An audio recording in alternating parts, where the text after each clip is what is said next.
buntag karon nanguha ko sa garden og mga utanon. Yan mga gulay-gulay guys. Namitas ulit ako ng garbanzos, yung kangkong, talong, onting talong, tapos ampalaya. So ito na yung napamitas natin kanina guys. Yan yung gabi, naghukay din kami ng gabi. And then linis din ako ng niyog, kakayurin ko pa yan.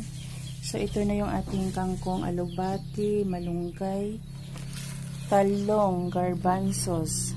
Yan yung ating cute na bell pepper, tanglad at kamatis. So ang almusal natin ngayon lahat ay libre, galing sa garden.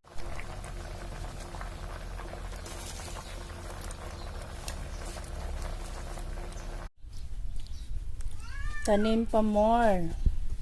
Tanim lang talaga tayo ng tanim para kahit paano malaking tulong talaga sa bulsa ng pamilya.